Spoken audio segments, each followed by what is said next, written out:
Welcome back, Kingdom Death fans, to year 16 of the settlement of Dagobah. Again, this is Lord Epion with Hit Points Gaming, and I am excited. I just posted my year 15 video, and I just wanted to get back to the table and play and hunt down this level 2 antelope and harvest some of its resources, because I'm at the stage of the game where I believe I have to pump out as many resources as I can for that final fight against the Watcher. So we fought a level 2 before. The only thing I'm nervous about is when I get to the hunt board is running into possibly a level 3 white lion. I definitely am not looking forward to that, but I believe that by fighting level 2 antelope in combination with that death mask, I think I'm going to be able to reap a lot of resources from this fight. So let's see who I am bringing out. I moved some of the characters around so they're not in the usual positions, as you may remember, but right off the bat, Yoda is actually going to become my range attacker, because really what I've been using with my ranger is this cat eye circlet. I use this almost every round to move around and check that hit location die so I can avoid that trap. And since Yoda has a -1 accuracy and a -1 speed, if he's not swinging a grand weapon, which I couldn't build again this year, I'm just going to use him really in a utility role. It's a shame because he has got +4 strength and +2 luck, but I think this is the best role to at least still bring him out into the fight. And something that I, as a tip, maybe when you play your own games, I found it pretty useful. I'm taking out the fighting arts for all the characters that I have, and I'm putting right here in front of me, this way I don't forget. Same thing with any disorders that they may have. I found it pretty helpful last year, so I'll be doing that going forward. Next is going to be Jawa. She's going out with the White Lion set and the Death Mask. So this is the key player to this hunt, just stabbing away and hopefully carving off pieces of the antelope that I can bring back to my settlement. She's going out with one of my shields, which brings her to a ridiculous amount of armor. 7 in the head and then 5 everywhere else, which is going to be pretty helpful because I don't hunt her rolling on the severe injury chart. You know what? I do have one dried acanthus that I might bring out, but I can't bring it out on her. You know what? I think I'm going to actually... See, I had this scrap sword just to throw it in here for Yoda. I'm actually going to replace this and put a dried acanthus because he still doesn't have any armor in the arms, so I will switch that out with a dried acanthus. Good thing I thought of that. I had one left in my bank. So this is my last dried acanthus, so hopefully I can bring out some more this year. Third player is going to be Jade. She's going out as our leather suit of armor. Unfortunately, not truly my tank because she doesn't have a shield. But she's out there, to do some damage. She's got the rhythm chaser out here. So far, all my characters are maxed with 6 survival because now I get to, whenever I depart, I get 3 survival, which is really nice because I innovated Hovel last year, and 6 is my cap. And then finally, Bobba Fett. He's going out with the Rawhide set. He's got the bone pickaxe, the whisker harp, which I built, I haven't used yet. And I'm sending him out with just the Twilight Sword. So I know this year the Twilight Knight's coming back to my settlement to see how well Bobba Fett has been faring with this Twilight Sword, and I don't even think he's practiced with it yet. So I've got one more year to swing this thing around. Let's see if Boba can do something this year. I'll use as much survival as I can to get that 1 wound on the weapon. So everyone, he's at 5 survival, Boba Fett, and I did remember everyone got their +3 insanities from last year's settlement event, so we look all set. I will swing the camera around and get the antelope on the track. I did set it up for a level 2 antelope and not a level 1, so that is going to be correct. And let's see if I hopefully get 1 iron and can avoid that white lion. Just double checking myself. I'm really triple checking now. Yes, this is the correct position for a level 2 antelope. Alright. I want to point out that Adam Poots just put up the expansion sets for Kingdom Death yesterday on the website. I purchased them all. So when this campaign is finished, I'm going to speak to a few buddies of mine that I have in mind, and do a second campaign. That's, if people want it, I have a lot of fun doing these videos, and I would like to add the expansions and do a whole another campaign. Possibly, I think when you use the dragon, there's like a dragon boss. He becomes the final boss instead of the Watcher, and it can switch some things up. And I would throw in the different expansion bosses, and it would be a whole new set.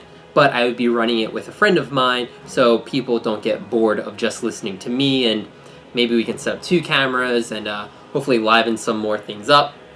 But if people are interested, I will absolutely do it, because I am having a blast with this game, and the figures are just gorgeous. So looking forward to that.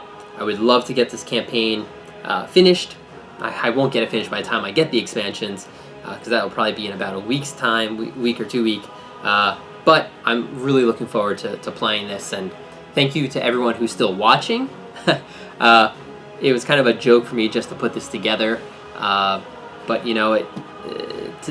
to post a video and then like 20 minutes later seeing people like replying and posting comments really makes me feel good about this. I'm glad I can put something out there that people enjoy. So just want to say thank you. All right, now to get back to the actual game, right? I am going to, my very first step is going to be mining, because I don't want to lose my pickaxe for some reason like I did last year. I'm learning my lessons. So mining is going to be the very first thing, and then I put herb gathering right after the overwhelming darkness to get that bonus to the roll. So we'll start things off. Boba Fett is the only one with a pickaxe. I was only able to build one last year. So I will roll off, because everyone with a pickaxe gets to roll a 1d10. Let's take a look. I'll definitely take a piece of iron. 5 is gain 1 broken lantern basic resource. A sudden rock slide catches everyone off guard. All survivors take 2 event damage to a random location. Okay, well, I guess it's better than losing my pickaxe, right? So gain 1 broken lantern, and then everyone takes 2 event damage. Yikes. Let's get that out of the way. Giant rock slide. So let's see. Boba Fett starts things off with a boulder in the chest. Jade, the boulder, I guess, hits Boba in the chest and lands on her foot. Jawa in the foot. And Yoda, anything but the arms would be good. Okay. 2 to the head. Alright. Well, could be worse. Could be better. 1 broken lantern so far. It's out of the way. Alright, first step. This is going to be Boba's card. Vomit pile. Okay. The survivors find a half-digested remains of the quarry's last meal. Each survivor may scavenge, gain +1 courage, and roll on the table. Absolutely. Let's get the courage. Let's get it out there. Wow, okay. So Boba Fett is going to hit his last check mark of courage. So we're going to do that. We'll do his last. Okay, so that's going to trigger a story event, which is pretty exciting. Alright, so let's do Yoda first. He gets his 1, 2, 3, 4, 5, 6 courage, because he's checking out the remains of this beast. 2, sickening. Archive all consumable gear. Well, guess what? That dried acanthus. Put it on him, and did he eat it? Did he vomit on it? I don't know. Vomit pile. I ate my dried acanthus, so I remembered to throw it on there, and I lost it already. Okay. Jawa gets her 3rd courage. That's going to trigger bold. And let me roll on this. A 1. Okay. Archive all consumable, which is nothing. Let me do her bold. Everyone's getting sick over this vomit pile. It doesn't really make sense to me. Alright, bold. This is during the hunt phase, so I have triumph. Okay, it's going to be prepared. So she has, when rolling to determining a straggler, add your hunt experience. That's one thing I don't think I caught before. One of my viewers that saw maybe season or year 7 or 8 brought this up on one of Leia's rolls that I didn't add her prepared. But poor Leia, we all know she didn't make it out that well. So let me roll on the prepared chart. 2. Gain +1 speed token for the showdown. Now you really could... Where's my speed? Where's my speed? Speed. Okay. You really could increase your character stats by having good rolls on these courage and understanding rolls. But no. Hey, but actually, +1 speed. This is my crit machine, so that's a good thing. That's a good thing for this. Okay, Mara Jade gets her 3rd courage as well. So let's roll on the courage chart for her. 4. Gain +1 understanding.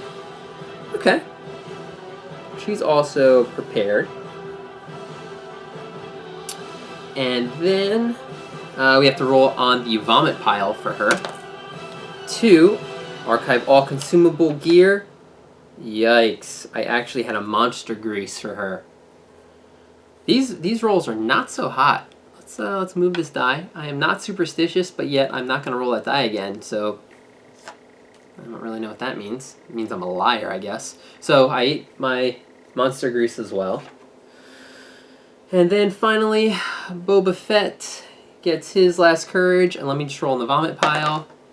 A 6? Well, that's better. I don't even know what that does. And we have, you find something undigested and eat it. Gain +1 survival. Okay. Wow, I could have gained resources from this card if I actually rolled a little bit higher.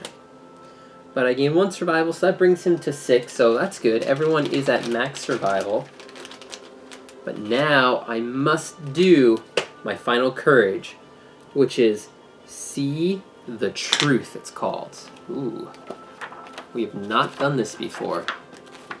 I'm going to swing this around so everyone can take a look. I'm sure there's a pretty cool picture. Oh, yeah. I guess that's a pretty cool picture. Let's take a look here.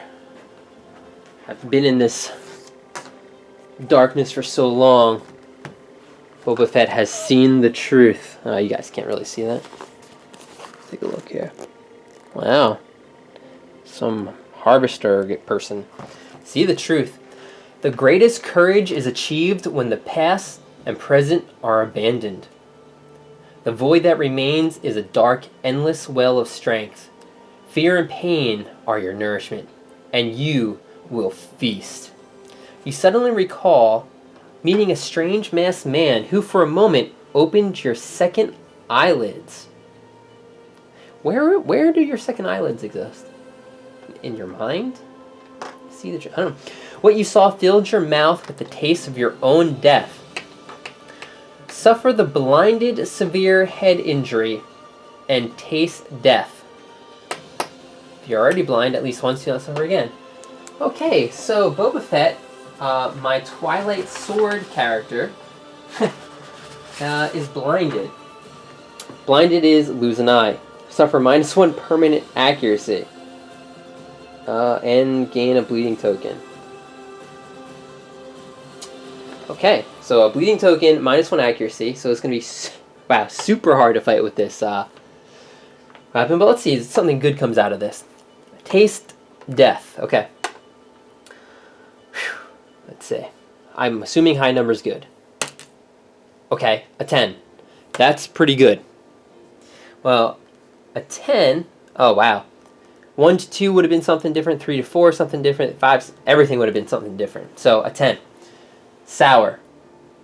When your second eyelid opens, you saw thousands of small life forms swimming through the air. They crawled over you, stealing tastes of your sweat and blood. Death was near. You wondered how your fear tastes. A puckering, sour flavor filled your mouth, and you decided that you must never die. Gain the following ability. Sour Death. When you are knocked down, you may encourage yourself. If you do, Gain +1 strength token. So I am... okay.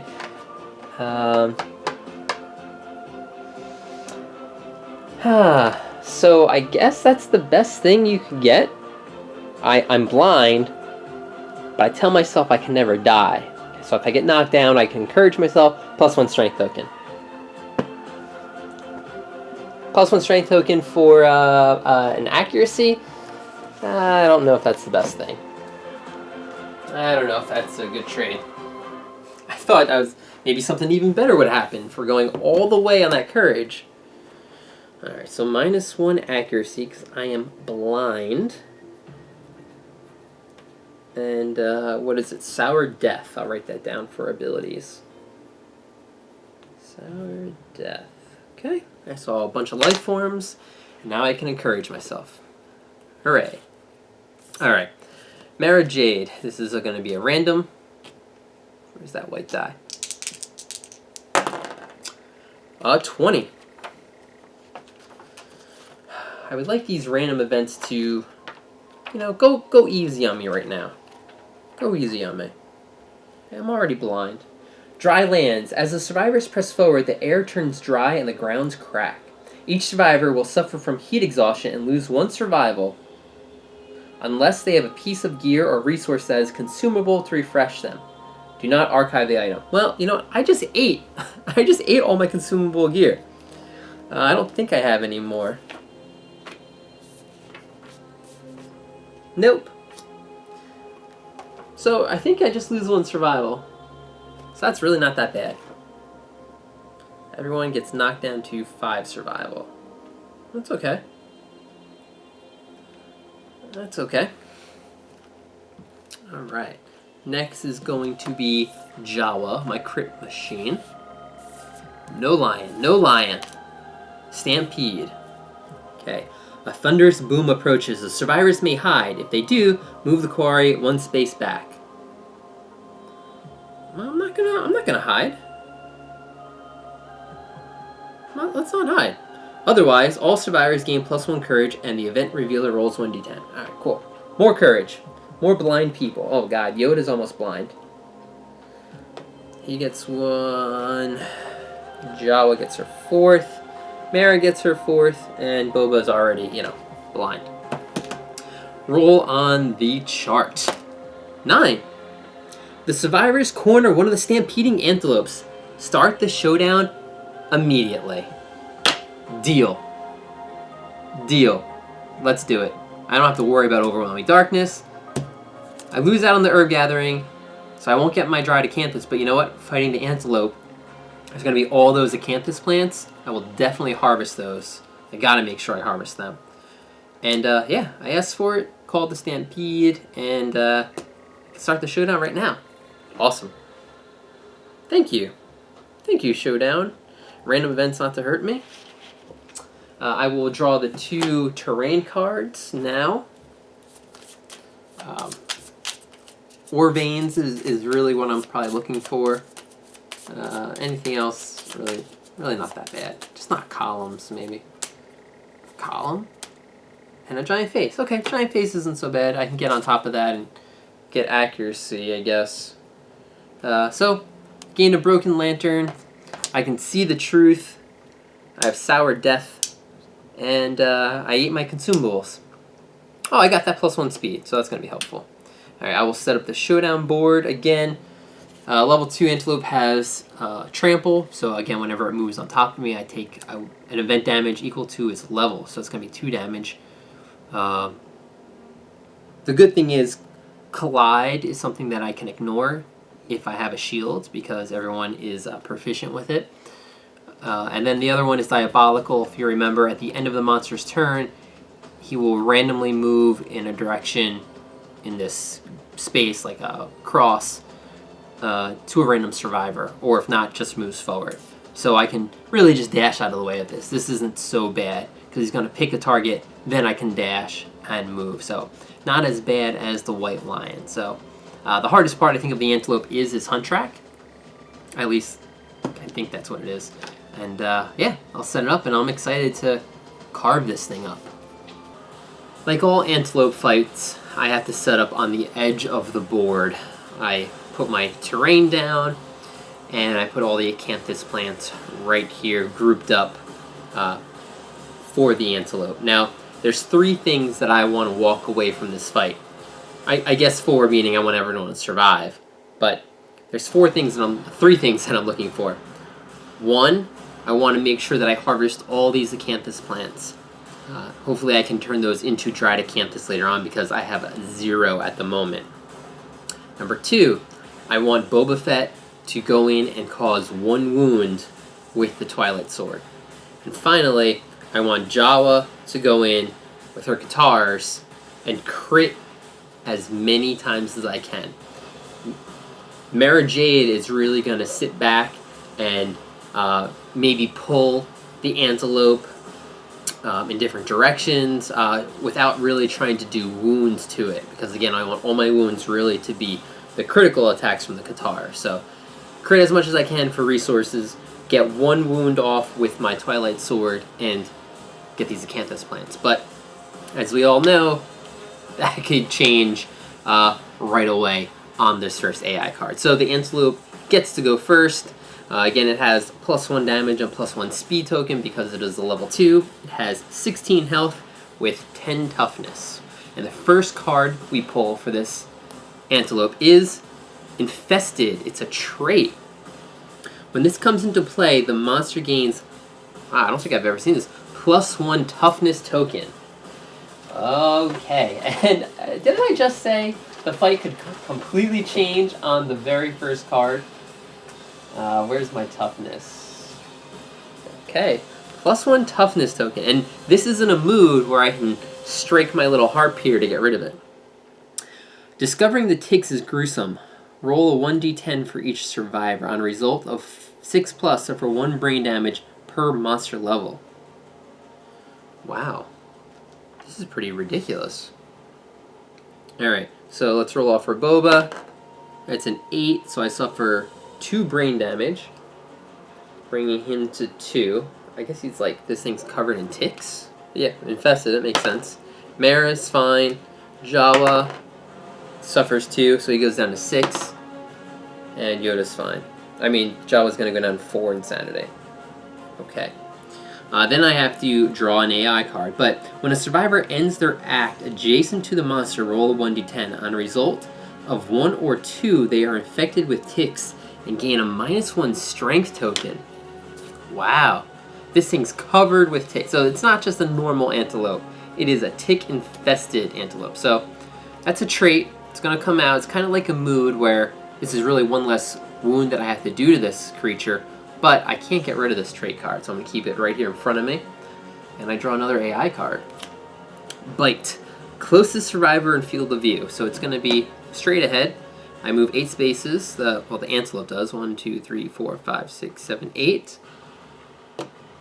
Right here. And it's not within range, so he does get to move forward. And that's it. So that's the end of his AI card, right? But now he's going to trample, or be diabolical, and right here, Jade's the only person in that cross section. So he's going to run forward and trample Jade. So before that happens, I'm able to use a dash so I can flow out of the way, or maybe I should have said that the other way around. There's a flow, so I can dash out of the way, which Mara will do. So I will move 1, 2, I'm just going to go, I'll go here. Okay, then the antelope dashes forward, continues its move. Okay, so that is the end of the antelope's turn. Now, again, whenever I end my act next to the antelope, I have to roll. Okay, so let's make sure that I remember that. Okay. So first things first, I'm actually going to have, I believe, Yoda climb up on this stone face and try and get a shot with that arrow, making it easier to hit this antelope. Because I'm going to need, let's see, to hit with this Twilight Sword, the accuracy is a 9. Now, it's -1 accuracy because Boba Fett is blind. So I can only hit this antelope on a 10. So let's try and slow it down with shooting this giant arrow in its back. So we'll have Yoda go first. He's going to move. So 1, 2, 3. Then I'm going to spend an action to get on top of the stone face, and I can go anywhere. I'm still just going to stay in this space. So now being on top of here gives me +2 accuracy and +2 movement. So I'm going to actually surge so I can get a shot off. Again, because shooting with this arrow, I don't need to spend a movement and an activation. Spend an activation. So I'm going to fire from here. Should be within range, right? 1, 2, 3, 4, 4, 5, 6. Okay, 6 spaces away. Now Yoda has -1 accuracy. Oh, a lot of my people can't see very well. So normally I hit on 7s. Oh, this clawhead arrow hits on 6s. Okay, -1 accuracy, 7s. But I'm on top of this +2, so I hit on a 5. Start things off right. Yes. All right. 6. So there's 1 hit. See where I hit. The Restless Muzzle. Okay, if you hit with a club or shield, I get +2 luck. Well, it's not gonna matter. So this thing does have a +1 toughness, so it has 11 toughness right now. But let's be honest here. Clawhead arrow, strength 6. Yoda, +4 strength. I have 10 strength with this arrow. So anything but a 1. I'll take a 2. Honestly, I'll take a 2. Alright, so that is 1 wound. And the wound stack, and it gets a -1 evasion counter, which is just what I needed. Yoda, you did your job. Now you're just going to be doing your cat eye circlet really from here on out. That's really all you're going to be good for. Okay. Let us... Probably should have had... I need Boba Fett to get from behind, right? But I need to spend activations and surges. I wonder if I should stay where I am and attack twice, or move from behind and attack once. Let's see how things go. Okay? Let's have Boba Fett attack first, okay? So, this is going to be crazy. I only have a 20% chance to hit, so a 9 or a 10. Whereas if I moved, I have a 30% chance. I think 220% is probably going to be better. So, now, in order to do this correctly, I have to, because with the Twilight Sword, it's cumbersome. So I have to spend a movement and an activation to attack with it. So what I'm going to do here, and here's the trick, and this is the correct way to do it. I'm going to spend my movement and then activate a surge. Okay, by spending a survival. So I'm going to try and get the survival back. I do. Perfect. Okay, so this is going to be 1 attack by spending my regular movement and my surge. So I am hitting on a 9 or a 10. Yes! Wow. Wow. Right away. It's exactly what I needed. So this is partially goal 1 right here. It's not draw a trap location. Is this super dense? I can't wound in this location. It's definitely not frail, right? Yeah, okay. Well, all I can do is critically wound on this thing. 5, nope. Well, that's sad. That's sad. This would have wounded because it has 9 strength, this weapon. So I smash it in its teeth, and apparently the Twilight Sword isn't strong enough to even do that.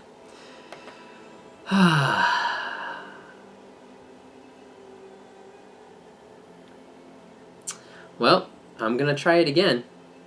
So now what I'm going to do is I'm going to spend my activation, my normal action, and then spend a survival to dash. So again, those combined will allow me to attack again. Now, you can't do it the other way around. Say, like my first action, I spent my normal movement and my normal attack, right, for my first action, or first part of my turn.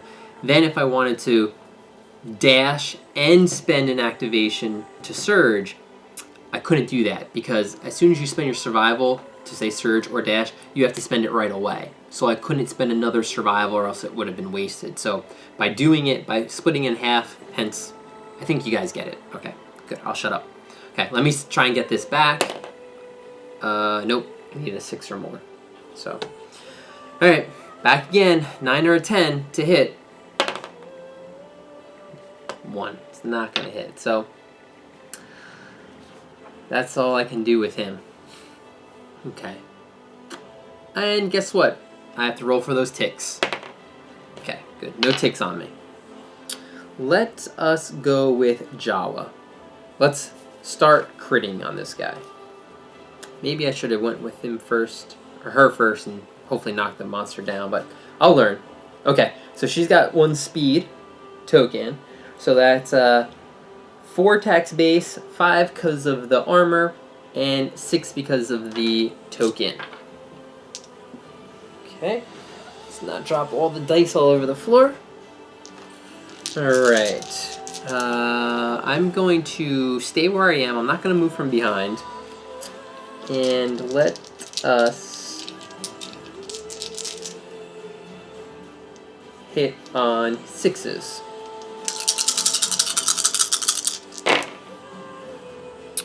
Okay, just 2 it looks like. I'm nervous. I don't want to have that many hits right now because I haven't checked for the circlet. So that's why I didn't go from behind to try and get more at the moment. So let's see how that goes. All right. So let's see. Wound. Roll 1d10 for each survivor currently in the monster's blind spot. Okay, good. It's no one. So I can do that with no problem. And the other one. Oh, okay, the other one's kind of scary. Alright, so I'm going to attack first in its palate, right? So critting, because I've got the death mask, again, I think I crit on 5s. 8, 9, or 9, 8, 7, 6, 5. Okay, so crit on 5s, and let's do this strength here. So it is 3 strength, 3, 4, 5, 6, 7 for Jawa. Okay, wound on 4s, because it has 11 toughness. Wound on 4s, crits on 5s. On the palate. Well, it's just a wound. Okay. 1 wound. It's okay. I wouldn't have gotten a resource anyway. And then stabbing in the restless shank. 6 critical. Gain 1 screaming antelope resource. That's exactly what we're going for. I get a pelt. And your attack wrecks one of the monster's legs. If insane, which I am, you may spend 5 survival to treasure this moment forever and gain +1 permanent movement. Wow. Okay. I have 5 survival. I can spend this to get +1 permanent movement. But I think I'm going to pass because I'm going to use her to be surging. I want to save hers for dashing and dodging because she's got the death mask. I got to keep her alive. So let just cause the wound. I got a resource out of it, right? So that's good. And now, do I surge again, keep my attacks low, and then I can just move away?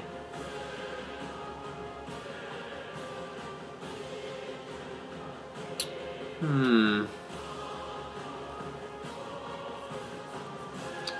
1, 2, 3, 4, 5, 6. Let's save it. I'm not going to. I'm just going to back up. 1, 2, 3, 4. Oh, then this monster's gonna... He's definitely gonna move this way, right? 1, 2, 3. Let's just go here. Just gonna move here. So I'm nervous he's gonna run this way, and then he's gonna be out of my path. You know what? Maybe I should... Alright. 1, 2, 3, 4, 5. Let me just go do something. Rather than you guys just see me moving around the board. I'm going to head towards the acanthus plants. Okay. So then let's get Jade here. 1, 2, 3, 4, 5. And she's going to search my first acanthus plant. Ooh, yeah. 10. 1 fresh acanthus. Hooray. Okay, well, if I actually wounded and didn't attack it in the teeth, I would have said every little part of my plan would have been completed a little bit. But unfortunately, I smashed it in the tooth and nothing happened. But we got one resource so far and an acanthus plant. So that is good. Now it is back to the monster. Chow down. If there are no acanthus plants on the showdown board, discard chow down. Okay, well there's definitely some acanthus plants. Full move is Screaming Antelope to the closest acanthus plant. Okay. The monster ends its movement on or adjacent to it, or consumes it, archive the terrain, and perform 1d5 heal. Great, so it's going to definitely heal. Place chow down on top of the monster's AI deck instead of discarding it. Okay, so what's going to happen is, monster's going to turn back around, land here, eat this plant, heal, then its turn's going to end, and then it's going to run probably this way, and I run over the pillar, because the pillar does not stop the monster's movement. So I'm going to have Mara Jade. Mara Jade's going to get attacked. Do I want that to happen? I'm wondering if I dash around. The pillar doesn't stop movement either. What do I do to get this creature back? Mara Jade would take 2 damage. Is it worth it taking 2 damage to a random location or spending a survival? I think I'm going to save my survival, actually. Because I'm immune, I have leather armor, so I don't suffer from bash, so I'm not going to get knocked down. I'm just going to get hit to the side. So let's do that. 1, 2, 3, 4, 5. Stops here. Knocks into me. Okay. So 1, 2, 3, 4, 5, 6. I believe it's 6 spaces away, and I should double check that. So it's collision. Let's take a look. Sorry, I'm looking up a ruling. Collision. When a monster suffers collision, they are knocked down. So it's not bash. And I don't have a shield to stop it. So I don't really want to get knocked down.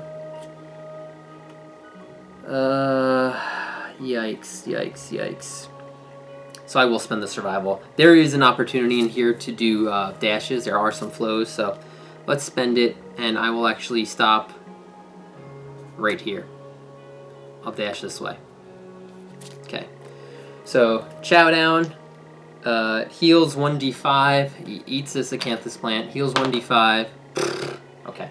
It heals all its wounds. So the 3 wounds that I did to it go into the AI deck as discarded, and then chow down goes back on top of the AI deck. It's like I'm completely restarting this fight. And then the monster is going to run this way. That's the only hero in its line of sight, or again in its cross pattern. So let's have Mara Jade dash away. I do not want her getting hit. So it's going to go 1, 2, 3, 4, 5, 6, 7. Yeah, it's going to go all the way down here. I guess. Let's see if I set this up properly. 1, 2, 3. So I could dash here, right? Meaning that when I pounce, I can land here. I think that's what I'm going to be doing. Get some more attacks in. Okay, so back to my turn. Mara Jade has already, Jawa has already dashed this turn. I should make tokens, like dashing tokens and whatnot, so I know what rounds I've done everything in. That might be something good, either for this campaign or obviously for next campaign to do. Alright, so first things first, right? What do we usually do? Yoda is going to cat eye circle at this hit location. Know what we're looking at. No trap card, which is good. Screaming Antelope resource, Screaming Antelope resource. And this is a pretty cool wound too. Turn to face the attacker without turning, move the monster away. Okay, great. These are pretty good cards that I want on top. Okay. And Yoda's just gonna stay there. That's all. Oh, you know what? Oh, I think I'd spend an action to jump down, because Yoda could be my one that, oh wait, no. I was thinking of Yoda being the one, oh look, Yoda just fell asleep. To be the one to get the Acanthus plants, but I gotta spend that action to pull those cards. Alright, Yoda's done. Let's have Mara Jade. Sorry, let's have Jawa pounce. 1, 2, 3. Let's get these attacks in here. So it is 6 attacks. Okay. Pouncing gives me +1 strength and +1 accuracy. So I hit on 7s, 6s, 5s. Okay, 2 misses. Not bad. I saw 3 of the 4 cards that are coming out already. The inner thigh, the restless flank, the restless shoulder, and the giant tongue. Okay, so there's one of them that I want to go last because it actually moves the creature. Okay, so let's start here. Stabbing first in the restless inner thigh. 4 to wound, 5 to crit. 7 is a critical, and it is a permanent injury. Degenerating wounds. The monster's injury worsens if it moves. Whenever the Screaming Antelope moves, it suffers an additional wound. Wow, so there's a time limit on this. Discard this card, at the end of the next round. Okay, at the end of the next round. So the next time I fight, okay, I discard this. So it's gonna bleed out a little bit. I don't get a resource from it, but it's a wound. It's gonna make up from the wounds that it healed. Okay. Oh, that's the thigh. Next is gonna be the restless flank. It's very restless. 8. Gain 1 Screaming Antelope resource. Blood pours down the Screaming Antelope's side. The blood loss weakens the monster. It gains -1 toughness token. And some mushy gums, muscly gums, falls off of it. So I cut this off. So I'm going to remove the +1 token. So now it's back to normal. It's another resource I got. And that is a wound. Okay, next is the giant tongue, -2 toughness, so I think I wound on a 2 now. Yep, 3 is definitely a wound. No critical. Blood and spittle erupts from the Screaming Antelope's wounded undermaw. If the wound roll result is even, suffer 1 brain damage. If the wound result is odd, gain 1 insanity. So I gain an insanity from blood spittle on my my death mask. That's pretty cool. Gets like sprayed with the giant tongue's blood. Okay, another wound, and then finally the restless shoulder. Let's crit. 5. 2 is not what I needed. That's a shame, because if I wounded, it would have backed up a space, meaning that I wouldn't end my activation next to this thing.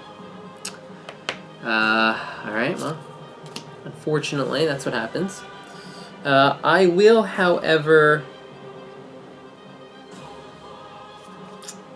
not surge. I will not surge here. But I have to end. I'm ending my activation, so I have to roll. Okay, no crazy ticks jump on me. Let us. Ooh, 1, 2, 3, 4, 5. Ooh, I could dash behind here so the monster can't see me.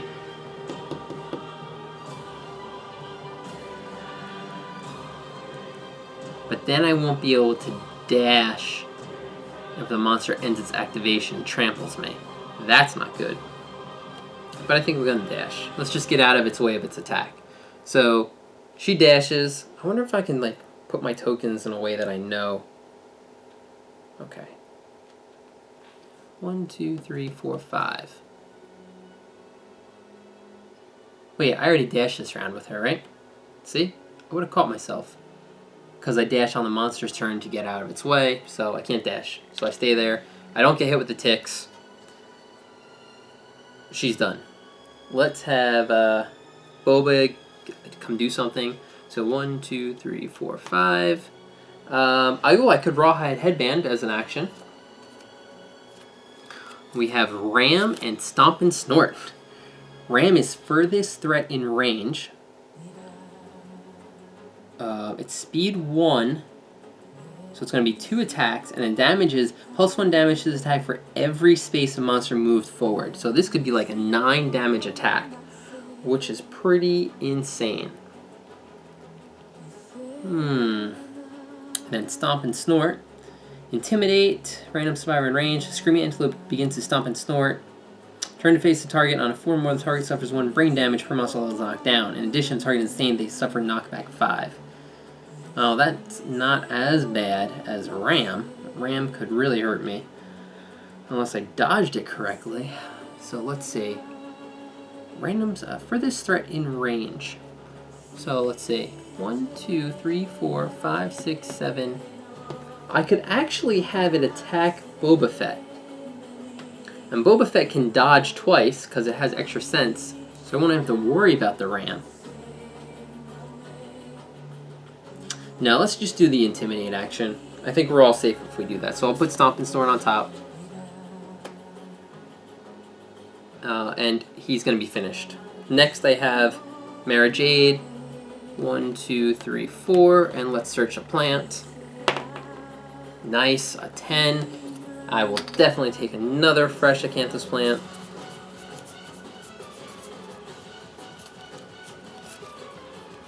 Okay. And that is my turn. Monsters. So every time the monster moves now... Oh my god, my Twilight Sword fell off. Maybe just keep it on the floor until you actually use it. Every time the monster moves, it takes a wound. So first one, Stomp and Snort. Random survivor in range. So I think that is all 3 of these guys. 1, 2, 3, 4, 5, 6, 7. Yeah. So, it's not in line of sight, so it's just a range. So let's randomize. 1, 2, 3, 4, 5, 6, 7, 8, 9. 1, 2, 3, 4, 5, 6. Okay, 7. So Boba. Boba over here, he's going to get intimidated on a 4 or more. 5, he does get intimidated. 1 brain damage per monster level. Gets knocked down. In addition, the target is insane. They're not, because they were at 2 insanity, so he's down to no insanity and gets knocked down. Ugh. Crazy Stomp and Snort. Alright. Monster's turn. So now it's going to be diabolical. And the only person is going to be this way. So again, I think I'm going to...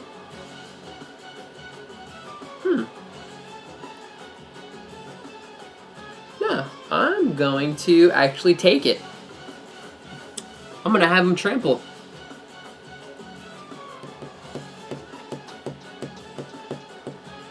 Oh, yeah, shield specializations. While shield's in your gear grid, you are no longer knocked down after collision. So he's just going to like run over me.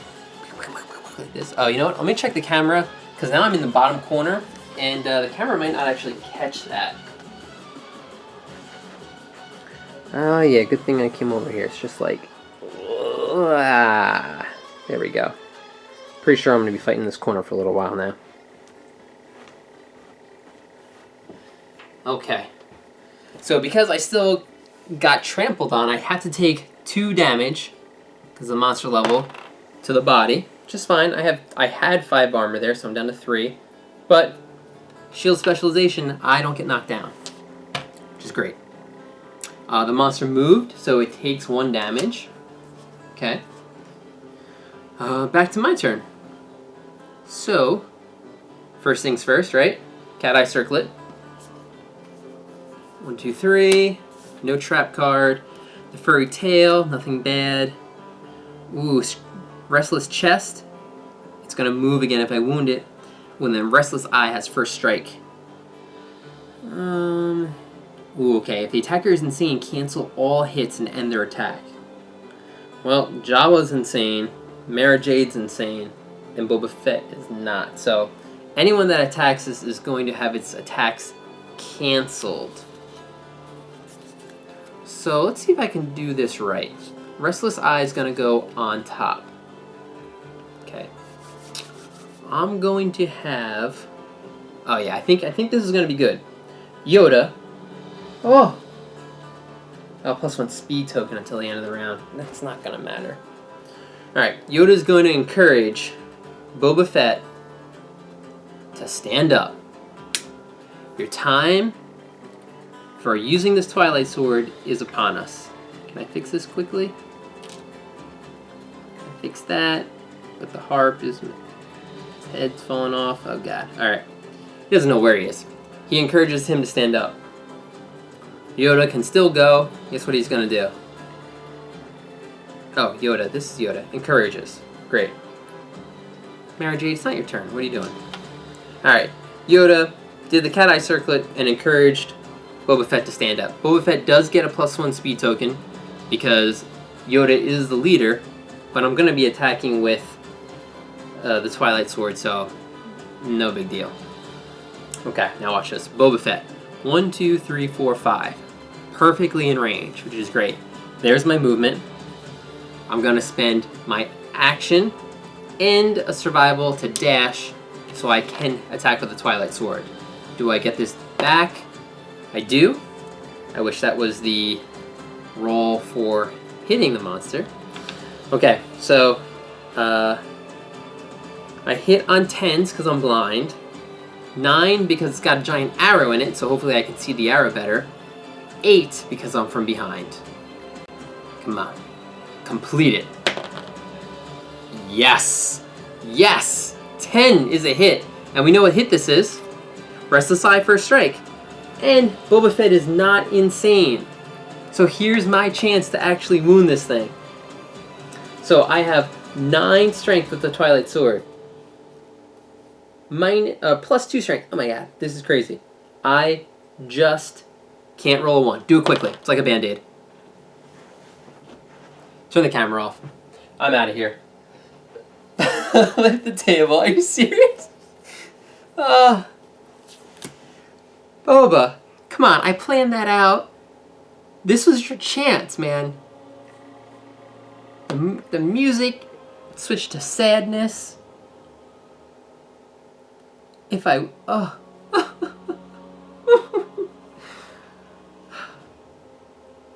A 1?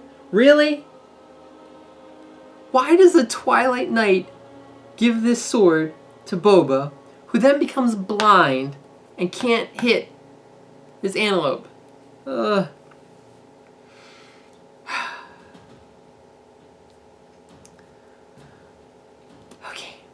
Okay. Well, he can still dash to get out of the way, and at least he's down there, but that was his opportunity. I'm hitting, but I'm not wounding. Okay, well, Jawa's gonna go do some work now. Jawa's gonna go do some work.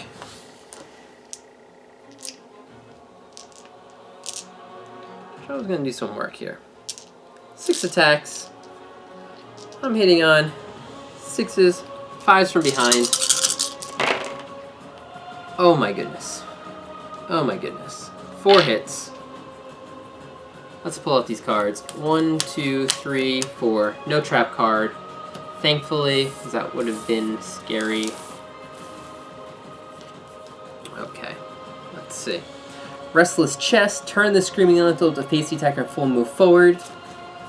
Okay, we knew that. I don't know why I grouped my guys up. Hit with a club or shield. No, don't worry about it. Screaming Antelope is off balance. Okay, great. Restless back. Okay, let's do all these. So, Restless back is first. So again, I think I wound on 4s. Wound on 4s. I think it's 3s actually. Wound on 3s and crits on 5s. Restless back. 7 is a critical. Persistent injury. Crushed spine. Your strike lands squarely on the monster's squirming spine, accompanied by a sickening crush. It affects some AI cards. Okay, that's a wound. Next is Furry Tail. 2. I don't think that's a wound. Let's see. 3, 4, 5, 6, 7. Nope. Needed 3's the wound. The furry throat. 1. Not a wound. That would have gotten me a critical. Okay, restless chest. Let's get a crit on this, please. 7, thank you. So it doesn't move. Gain 1 Screaming Antelope resources. Internal bleeding weakens the monster. It gains -1 damage token. Sweet. So, Screaming Antelope resource, a wound, a -1 damage token, so I will remove the +1 damage token. Although this thing hasn't hit me yet. And let's get another resource out of here.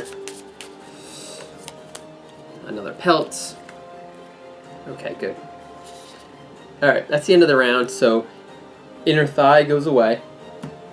Okay, so far so good. I've gotten 3 resources, 2 fresh acanthus. Boba has not wound. I have not actually gone with Mara Jade. Mara Jade, right? Move here. Search. 5, I think is a survival. Yes, I gain 1 survival. Which I will take. It's out of the way. Okay. Now it's the monster's turn. We have a mood card. Buck. At the start of each monster's turn, target and attack any survivor in the blind spot. Okay. So it's at the start of the turn. Speed 1, accuracy 3, damage 1. Okay. It's really not that bad at all. I'll probably keep this in play. Oh, I have to roll 4 ticks, right? So a tick for Boba Fett, fine, and tick for both fine. Are those both 10s? Jeez. Keep that die around. Okay. So now it ends its turn, and now it's going to obviously run this way. I will have... Oh, they both have shields. So they're just both going to stand there, right behind the antelope. They're going to put their shields up, just have this thing run over them. 1, 2, 3, 4, 5, 6, 7, 8. Right? It is 8 movement. They don't have minus... Okay. So Jawa's going to take 2 damage to the head, and Boba takes 2 damage to the head. Okay? So they throw their shields up, and it just, like, jumps over and, I guess, kicks them both right in the head. So Jawa goes down to 5 armor in the head, and Boba goes down to 2 armor. I like it. I like it. Okay? Our turn again. Yoda. Let's do it. 3 cards. Feeling the trap. I'm feeling the trap. Yeah, I felt it. Okay, it's at the bottom. So Wailing Slide. Let me just double check and see what this does. Screaming Antelope panics. Okay, the attacker's doom. All survivors adjacent to the monster suffer 2 brain damage per monster level, so that's 4 brain damage. Knockback 5 and are knocked down. Don't want to be adjacent to this thing. The monster lands on its belly and begins to slide its teeth. Turn the monster directly away from the attacker and full move forward in a straight line. Okay, so you don't want to get hit, because then you gain a disorder, but it's away from the attacker. So if I do this correctly... Alright, I'm going to put Wailing Slide on the bottom. No, I'm going to put it halfway. Let's see... Okay, I'm going to put it halfway, because I'm going to try and have Boba get its 1 attack in, and then I'll have maybe Mara Jade pull the trap card. Okay, so that was Yoda. Cat Eye Circlet, not doing anything else. Boba, it's going to move. 1, 2, 3, 4, 5. Okay, we're going to spend that survival to dash. Try and get it back. I do. Okay. Now we attack. Right? So blind 10, 9 arrow, 8 from behind. Nope, it's a miss. I'll take a miss rather than rolling a 1 on a wound. So.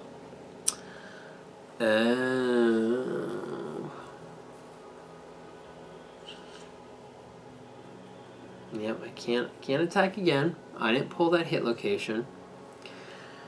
So I'm going to have to go with... do I just not even... attack this thing again?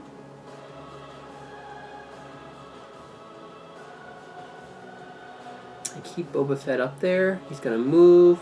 He's gonna move that way. 1, 2, 3, 4, 5. Huh. What do I do?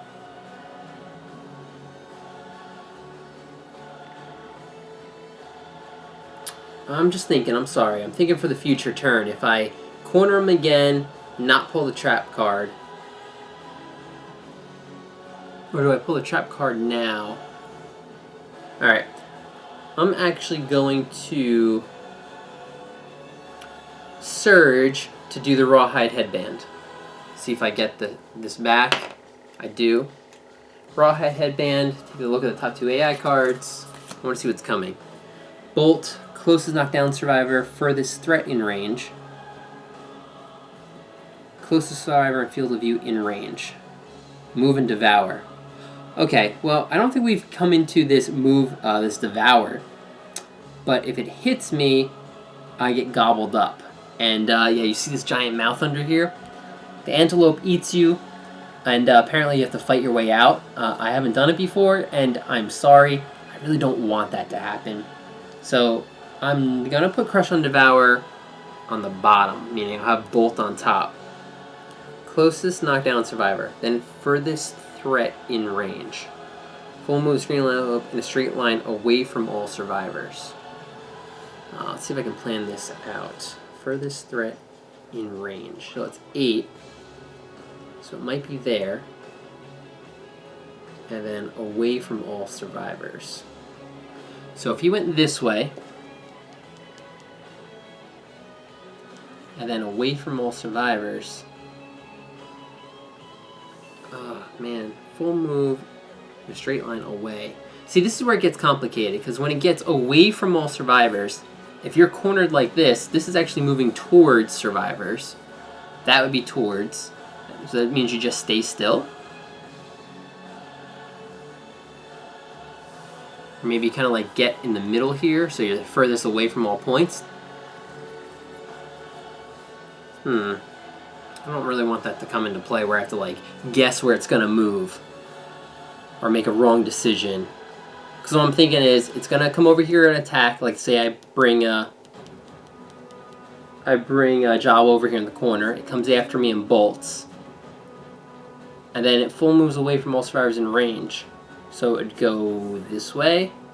But yet you're getting closer to her. But further from her. I think that's what I would do. I would have it come down this way. So 1, 2, 3, 4, 5, 6, 7. And then it would go south. 1, 2, 3, 4, 5, 6, 7, 8. It would go here. And then it wouldn't attack anybody. Okay, that's what I want to do. I think that's the correct thing. It's moving away from the survivor that's next to her. And coming down here, but then poor Boba's out in the boondocks. Alright, let's put Bolt on top. Okay, so I still have Mara Jade's gonna come this way. 1, 2, 3, 4, 5, 6, 7, 8. 1, 2, 3, 4, 5, 6, 7, 8. So I can pick here. Alright, so let's do Acanthus plant. 10. Well, at least I'm getting these plants. Is there even another? Yeah. So that's 3 fresh Acanthus. Alright. Okay. It's done. Next is going to be Jawa, who's just going to... Ooh, I'm going to go here, right? And then I'm just going to put my shield up so I can block one attack. Right? So it is... Oh, ticks. Got to do ticks for Boba. No ticks. Okay, good. Alright, right here. Antelope's turn. Buck. I'm actually behind it. So it's going to be 2 speed. Hits on 3s. I have that 1 evasion, so hits on 4s. 1 hit. It is in the body, so it would be... It's only 1 damage. So, I'll do it. 1 in the body brings me down 2. Brings me down to 1 armor. But I'm okay with that. Okay. Because I had that -1 damage token, right? That's why, in case people are asking. Alright, so Bolt. Closest knockdown survivor. No one's knocked down. Furthest threat in range.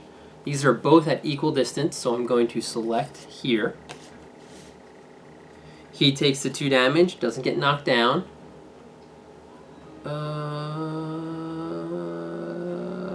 Okay. In the waist. 2 in the waist. Knocking his armor in half, down to 2. Okay. And now it's going to attack Jawa here. So it's speed 1, so speed 2. Hits on 2s, straight out. A 9 and a 3. Well, I block one of them, right? So 1 is a hit, and this is... Wow, this is only 1 damage. This is... 1 damage to the waist. Okay. I'll take it. Okay. Full move the Screaming Antelope in a straight line away from all survivors. So, from this setup, away, I'm going to have him move down. If it was away, like just move away, I would have him stop here, but because it's full move, I'm actually going to have him travel. 1, 2, 3, 4, 5, 6, 7, 8. He's still further away than when he was here. That's the reason why I did that. See if you agree with me or not. Okay. Oh, you know, that was the reason why my positioning here was bad. I'm an idiot. I even saw this too, because now it does move. I was going to have it stop in this spot. Ooh, or, got it. Before its turn, I can do this. I will dash now. And move here. 1, 2, 3, 4, 5, 6, 7, 8. Oh, it's going to crash on her. Do I want to do that?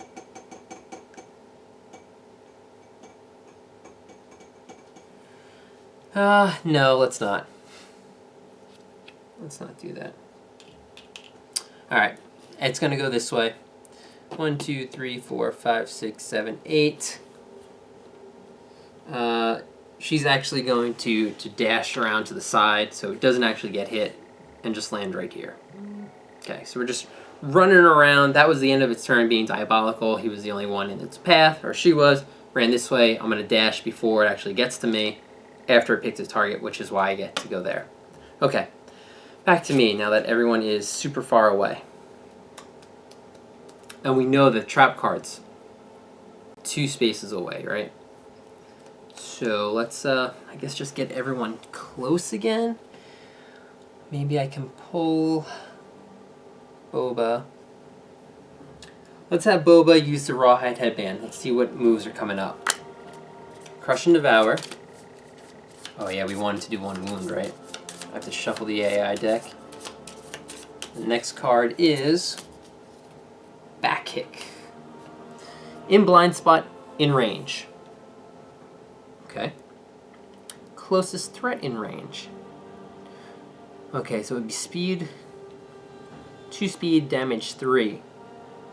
Destroyed Hoof, do I have that? No, I don't.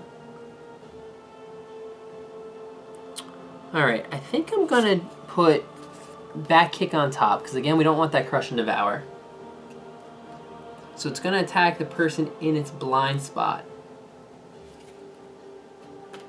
Or the closest threat in range. And then it will run. So I want Boba to get close. 1, 2, 3, 4, 5. Let's have it go. Let's have him go here.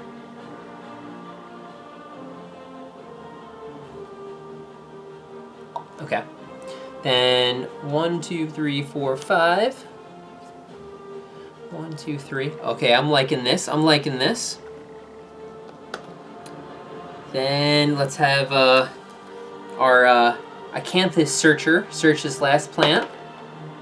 5, that's a survival. Take it, so that's the last plant. So I think I did a good job with one of my missions. And I'm gonna move here. To be the one that gets attacked, and then it's gonna run this way. Yes. Okay, and Jawa or Yoda's gonna look at the top 3 hit locations. We know what these are, right? Just don't want to forget about it. The Restless Ear, and then the Slide. So if I do that, then that. Okay. That and that and that. Hopefully you guys agree with me, because I know you guys can read my mind. Okay. Monster's turn. No one's in its blind spot for Buck. Back kick, blind spot, nobody. Closest threat in range goes here. Now turn the monster so it's in its blind spot. So I go like this. Okay, so it's going to be speed 2, accuracy 3, because I ate my monster grease. It really is a 3. Okay, I got a 1 in there. So it's 1 hit, 3 damage to the body. Okay, straight kick right to the chest. Still standing. Now the monster, it's the end of the monster's turn. It runs, so it's going to run this way. 1, 2, 3, 4, 5, 6, 7. Okay. I take. Oh, I'm gonna get knocked down. I'm gonna dash again, because I don't want it to mess up my. Oh, it won't matter. I get knocked down, but I get back up again. Yoda can always encourage. That's what I'm gonna do. Alright, I'm gonna get knocked down. Take 2 damage to the waist.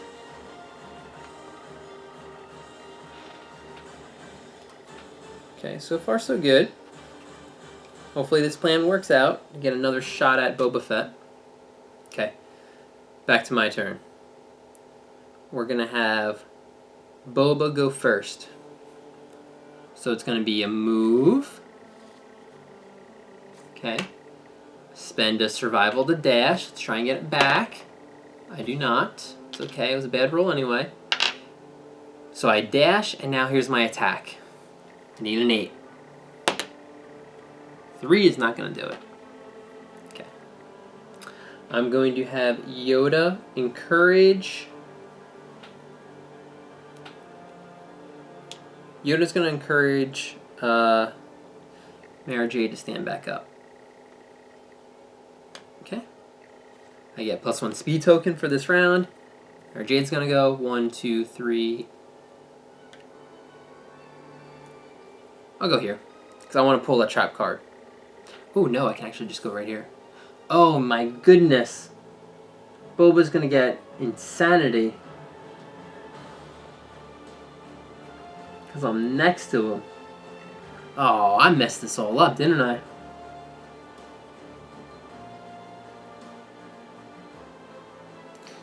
Ah, yay. The insanity check, that could mess me up with my brain. See, I could go to town and attack this thing now and kill it, but again, I want to get a wound. I'm still going to encourage to get this guy up. And just move here. She's up 1, 2, 3, 4, 5. Uh-oh. Uh-oh. You know it's coming, that crush and devour. And there's nothing I can do to switch it. Yes, I can. I can have Boba Fett surge, try and get the survival back. I don't. I'm wasting survival, but I can look at the top 2 cards. Good thing I remember that, because Crush and Devour is coming up. Don't want that to happen. I know everyone does, but I do not. We're going to put Ravenous on top, closest survivor, consumable gear in range. Do I have anything consumable? Oh, closest survivor consumable? I don't think so, right? Everybody ate stuff. Then closest survivor field of view. Okay, so it's going to go after... Okay, that's fine. Ravenous is going to go on top. My turn's over. Oh, yeah. Buck. Accuracy 3. Yes. 4's hit, actually, because they're rawhide. So this is 1 hit. So it's only 1 damage to the hand. Okay. And I forgot, because this thing's crawling in ticks. Nope. Oh, there's a 10. Boba rolls a 10 on this. For ticks. Let me just double check something. I don't have the camera plugged in. Just want to make sure my battery's still going. Oh, yeah. Okay, good. Alright. Okay, so we pull Ravenous. Closest, blah, blah, blah. I don't have anything consumable. Oh, yeah, I do. Fresh Acanthus. Well, it just says herb. Archive this to fully heal. Oh, it's not geared yet. It's still an item, so. Closest surviving field of view. Not in field of view. She is. Oh, can I? Let's see. It's one. That won't matter. We want to go here.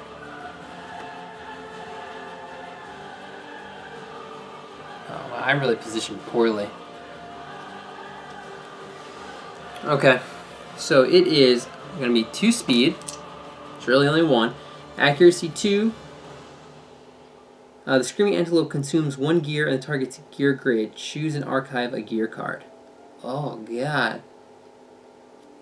Wow, this is horrendous.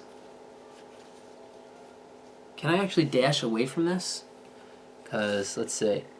1, 2, 3. If I dashed 1, 2, 3, 4, 5. Could it get me here? 1, 2, 3, 4, 5, 6, 7, 8. Ah, it sure can. Darn, it's going to eat one of my gears. That's after damage. So if I could actually block this. I should have blocked with her because she didn't do anything. I'm slipping here. I'm not concentrating.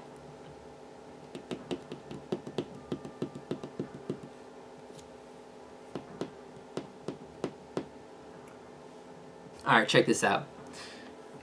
Pick's target. It's going to be her. She's going to surge. Okay? She's going to surge to get an activation to use her shield. She's going to block. Okay? This thing comes here now. So I have 1 block. It's going to attack me. Accuracy is 2. 2 hits, right? Blocks 1 of them. The other one, guess what I'm going to do? Dodge. Doesn't hit me. I do not have to lose any of my gear. Whew. Alright. Whew. That cost some survival, though. Again, I can kill this thing quickly, but I want Boba Fett. I want it to get its attacks in. Now it runs, so 1, 2, 3, or higher. Boba. 1, 2, 3, 4, 5, 6, 7, 8. Boba takes 2 damage to the body. Whew, okay. Only spot he's hurt in. So he's a light injury now. But we only have a few more chances left, bud. Or you're going to have to fight this Twilight Sword without any proficiency. Okay, it is our turn. We know the hit location deck already. So 1, 2, 3, 4. This might be his last chance to really do this. Spend a survival. Let's see if I get it back. I do not. Okay. Here it is. This really might be your last chance to do this, bud. Need to hit on an 8. I believe that is a 9. Whew. We know the hit location. In the Restless Ear. Again, anything but a 1 to wound with the Twilight Sword. Do this for me, Boba Fett, and I will be forever grateful. 8. Whew. Okay, it's not a critical wound, but it is a wound. And I just realized something that completely destroys this entire playthrough. Sentient.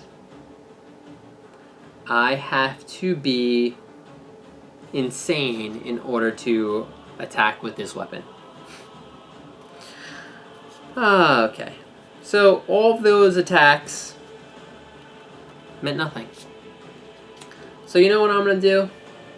Boba, I'm going to say that you attacked with your bone pickaxe instead. Okay? So bone pickaxe could actually hit and do damage. So I actually wound with the bone pickaxe. So I do a wound still. It's just not with the Twilight Sword. Because I don't know how I'm going to have you gain insanity. Well, all of that I could have realized 20 minutes ago, a half an hour ago, running around doing all this. And yeah, he's not sentient. Let me double check. I'm almost positive that is the ruling on sentient. You have to be insane, because I think that's what the Butcher's Cleaver is. Sentient. Survivor must be insane to activate this gear. Boba Fett, you are the most sane Twilight Knight trainee ever. Alright, and now I know that freaking trap card's coming. 1, 2, 3, 4, 5, and I'm going to pull it. 5, I'm going to dash to move here. I'm going to attack. Okay. This is with Mara Jade. She gets 2 attacks. It's going to be hitting on 5s. Oh, wow. Okay, well, 1 hit. It's a perfect hit, so I don't draw an AI card, a hit location, so I automatically draw 1 wound. It's not really what I wanted, though. I want to pull the trap card, which I will surge. Good thing I have a bunch of survival now. 2 attacks. That's 1 hit. It's exactly what I want. Trap card. Okay. Everyone doomed. So, oh, the attacker is doomed. So, I could actually have Boba Fett. Oh, this is a way for him to gain insanity. Okay. So, Boba Fett suffers 2 brain damage. I have to roll on the chart. Okay, and Accept Darkness is +2 to all brain trauma rolls. Oh, man. Oh, man. There might be a way. This fight is like up and down. Brain. Okay. Boba Fett, you just learned that you can't use the Twilight Sword. You're pissed off. 3, 4, 5. Danger Seizure. You thrash about wildly, dealing 1 damage to yourself and every adjacent survivor. Gain a random disorder. And 1d5 insanity. Okay, well here's the d5 insanity. What was that? 2, 4, 6, 8. 4 insanity. I am insane again. I deal 1 damage to me. Or Boba Fett takes a damage to the body. Oh, of course, yeah. Heavy injury. Knocked down. You son of a gun, you. And 1 damage to poor Mara Jade in the foot where the rock fell on. This is silly. Okay, and a random disorder.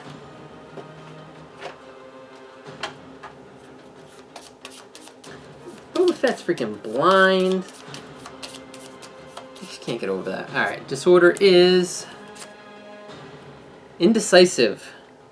Past decisions haunt you. Really? Yeah, attack using a sword that you cannot use. You are crippled by indecisive, and even the most trivial choices grip you in terror. If you are the event revealer of a hunt event that call on you to make a roll, roll twice and use the lower result. Okay, that is pretty awesome. That's not that bad.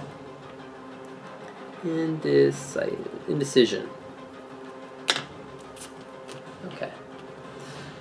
Well, he fell down. This was a trap card. Moves away from the attacker, right? So here's the attacker. I could actually have him go like this. Just what I'm gonna do.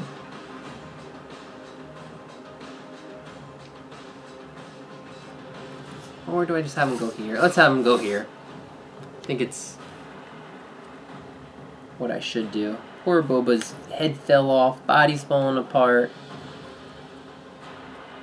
Let me got going on here? Wow, this antelope has moved all over the board. I'm on the ground. Okay. Boba, this is just... Okay, that's... Yeah, you're in pieces. Okay. That was the trap card. Luckily, I get to reshuffle this deck. And that was... Mara's turn. Let's see, Yoda's going to get off of this.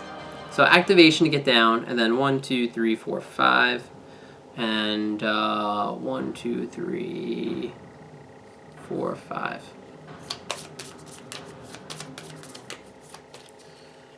Good shuffle. I'm going to probably have to move the camera because now I'm on the complete opposite side of the board. It's a very long fight, it seems.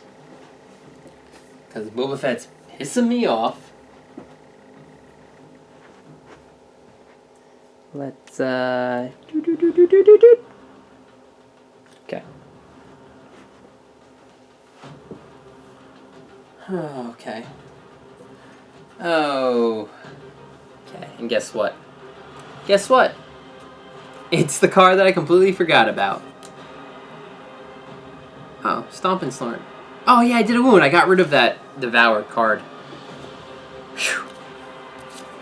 Okay. Random survivor in range. 1, 2, 3, 4, 5, 6, 7, 8. Okay, so it's these two guys. 1, 2, 5, it's Boba Fett. That's a pile of stinking heat. Nope. Okay, so it's right here. Where was I? I have to go 1. Yeah. Okay. Oh, it doesn't even move. I'm silly. Turn to face the target and roll a d10. Oh, this is when it intimidates me. On a 4 or more, yeah, I get intimidated. Mara Jade, 1 brain damage, so 2 brain damage. I'm insane, so I get knocked down and knocked back 5. 1, 2, 3, 4, 5. Okay, boom. Okay, then it's going to run. Oh, this might be good. 1, 2, 3, 4, 5, 6, 7, 8. Oh, this is the chance. Boba, you only have 1 survival, though. Okay, Boba's going to take 2 damage. You gotta be kidding me. To the body? The only spot this guy does not have armor. He's blind. He didn't even see it coming. I was going to have him stand up. He could technically attack twice from this spot. This is exactly what he needed. But he just gets trampled in the body. And I have to roll in the severe damage table.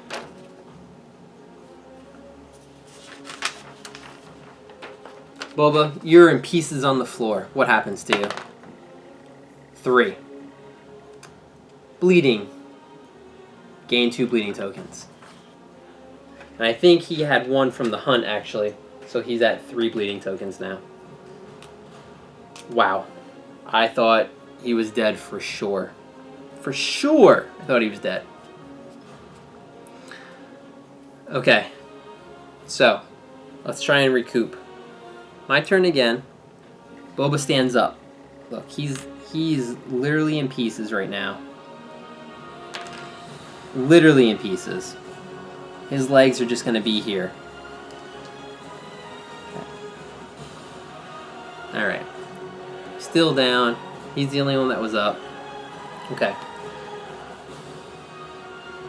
Yoda's going to Cat Eye Circlet. Okay, let's see what's the easiest one here. Not that one. Attacking with melee weapon. We don't want that one. Grasping tiny hands, knock your weapon away. Spend 1 to retrieve your weapon. Okay. Okay. This is the chance for Boba again. Please redeem yourself, you piece of garbage. Yoda's gonna go. He's insane. He can actually activate his Twilight Sword. He's going to dash, okay, and attack. Hopefully I get this dash back, because then I can attack twice. I don't. Okay, so this is my 1 shot. 8, 9, or 10.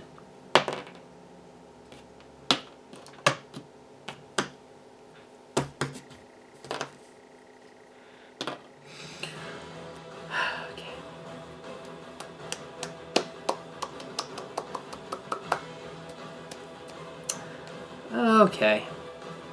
You know what? Let's do this. 1, 2, 3. It's time to attack this thing. I believe I hit on 6s. It's 4 hits. 1, 2, 3, 4. Jawa's just getting restless. She wants to do some damage. Okay, reflex. Turn the face of a monster and run away. We don't want that to happen. Wound. That's not going to be good. That's not going to be good. That's not going to be good. Okay. Wound on 3s, crits on 5s, right? First one, Restless Shank. Not a wound. I think it was better that it wasn't a wound. Tiny Hands. Critical. Gain 1 Screaming Antelope resource. Twitching Tiny Fingers rain down. All adjacent survivors gain +1 insanity. Now it's just laughing at me. Now Boba Fett is just becoming insane more, laughing at me. Alright, Jawa goes up to 6 insanity. I did a wound. I gain a resource, which is a spinal horn. Okay. Next one, Restless Hoof. 4 is a wound, not a critical, which is good. There's some bad failures on that. And then the Restless Rump. Critical. Gain 1 Screaming Antelope resource. Alright, and that is going to be a shank. Okay. I have to get rid of a wound. Oh yeah, that is down to, it's going to be down to 3 wounds after this. Alright, do I finish the job here? Boba Fett, you're just getting messed up. Do I...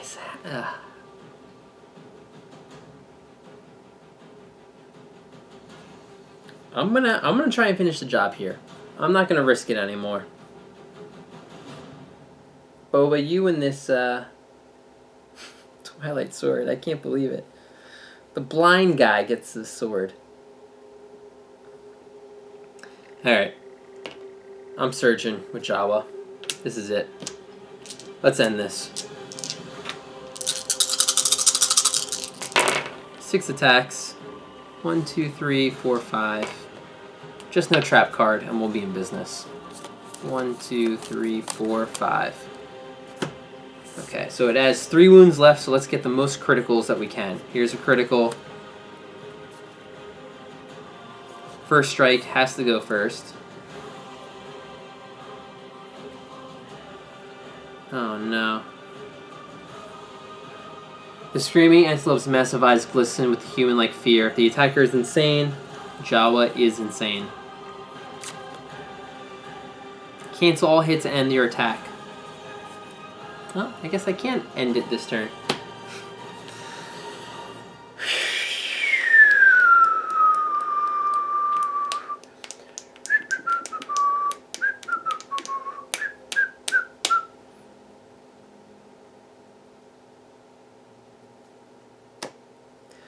Well, I think that's all I'm gonna do.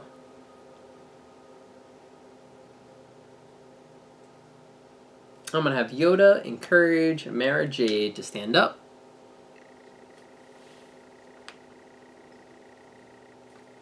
And let's just go in for some attacks. 1. Oh my goodness.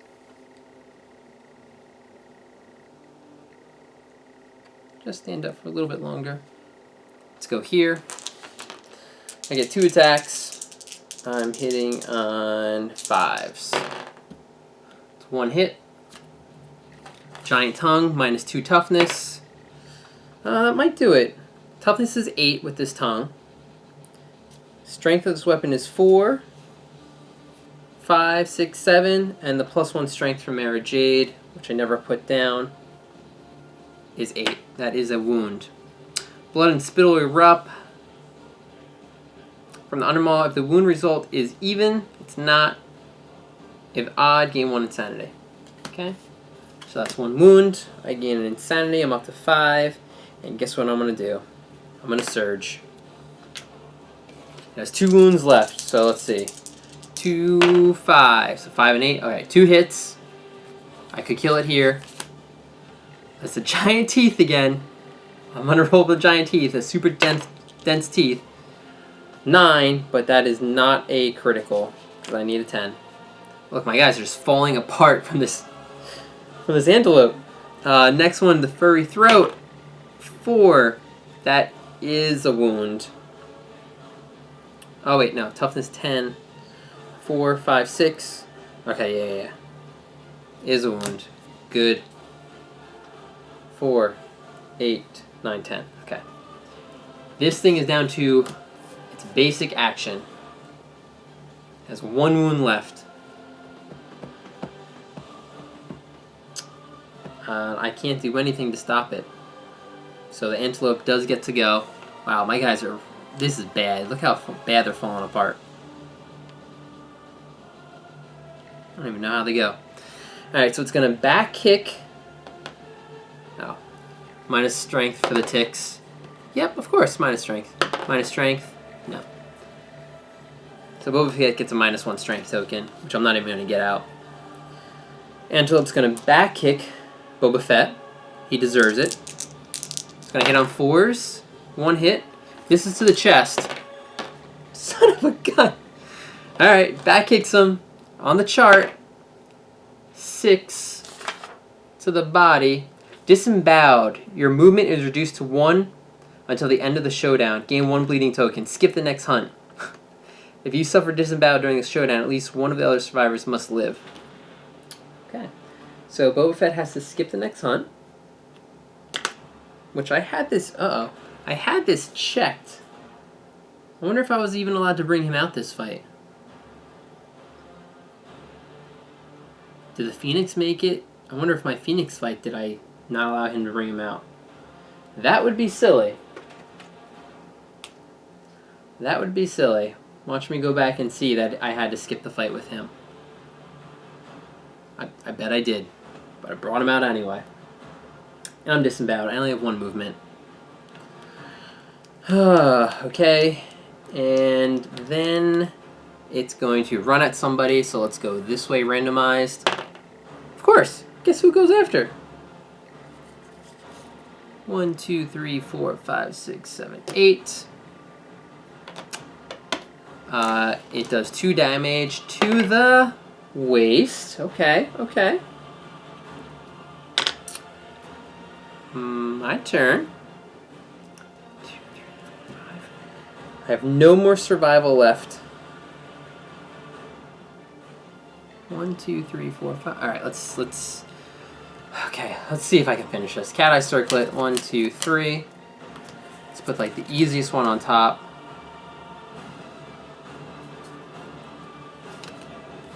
Okay. Let's see if I can finish this, right? So Mara Jade, who's in pieces over here. She's tired of this fight. 1, 2, 3, 4, 5. Dash. 1, 2, 3, 4, 5.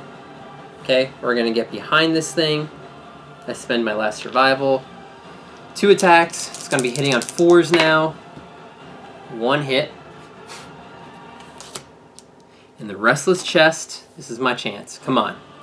Last attack. 6 is a wound. This thing finally dies. My guys are in pieces.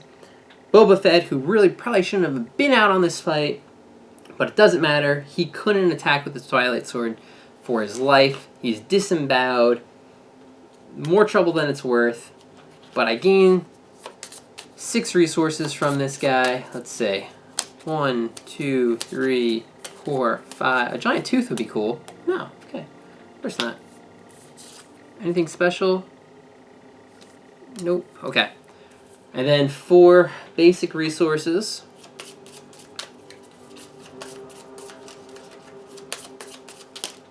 Oops. 1, 2, 3, 4. Okay. So, that's the fight. I think I completed 2 of my 3 objectives. One, obviously, I'm not even going to mention which one I failed at. But, take a look at this. 3 acanthus plants. And I got, what is this? 10, right? 1, 2, 3, 4, 5, 6, 7, 8, 9, 10, 11, 12, 13, 14, 15, 16 resources. No one died, which is good. Long fight. Almost completely in my favor. If I got the 1 point with the Twilight Sword, it would have been great. But again, if he wasn't supposed to go out on this hunt, I don't think I would have given it to myself. He's skipping the next one anyway, so that antelope. It's a good way to get resources. But yeah, I don't know. I think it was a pretty easy fight. I just couldn't roll with a blind man. So I'll see how the settlement phase goes, and this Twilight Knight's definitely not gonna like Bobba Fett.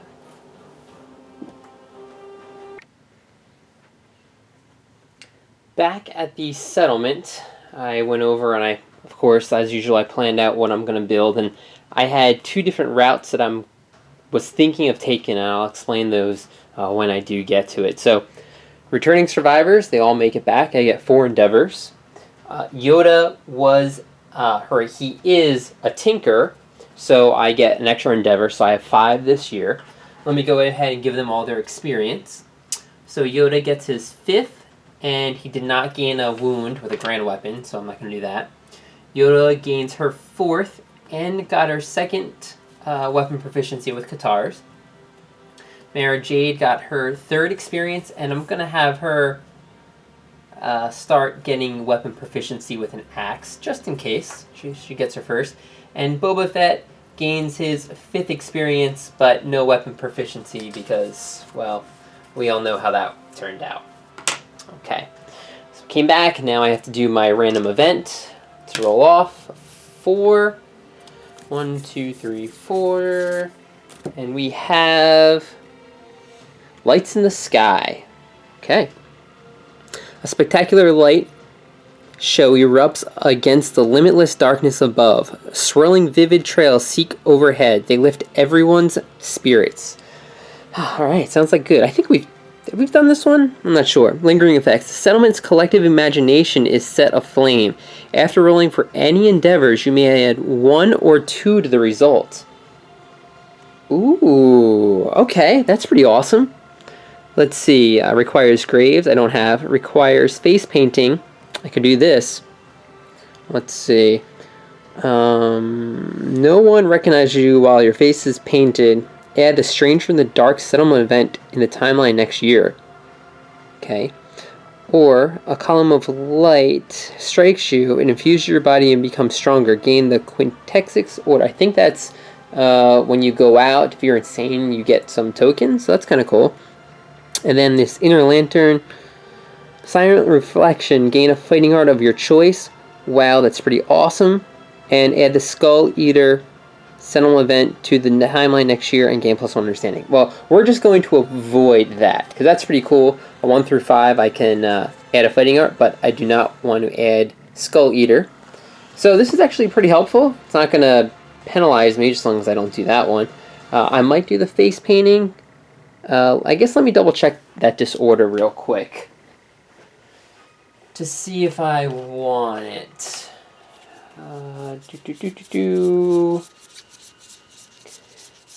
There's a lot of disorders here, and of course, it's not in the deck. It must be on somebody. That's great. Oh, it's right here. Okay, yep. If you're insane when you depart, gain +1 survival and +1 strength token. I guess that's okay, but we'll see. We'll see what my other endeavors do. That's cool. No one died. Okay. Update the death count, which is no one. Update the timeline. So I'm checking this off because this is year 16. And I have 1 event this year, and this is what I've been planning for, and especially all last year, the Hooded Knight. Right? This Hooded Knight returns to my camp to come face to face with Boba Fett. So, if any survivor has the Twilight Sword, which he does, they duel the knight. Okay. Now I have to do this duel chart. This is the first time. The Hooded Knight confronts the bearer of the Twilight Sword. They roll on the table. Then you add +1 to the result for each Twilight Sword weapon proficiency level. So I have 0 weapon proficiency. Okay. I don't even know how to swing this thing, but I have to roll a d10. Come on, Boba Fett. Let's see if you're just a natural-born killer. Can you guys see that on the camera there? I'm going to zoom in. I'm just going to zoom in real quick. So here we go. We were making fun of Boba Fett the entire time. He couldn't hit worth jack during the fight, but he confronts the Hooded Knight and apparently is a monster with this sword. 10. Gain 1 level of weapon proficiency. The knight has unfinished business.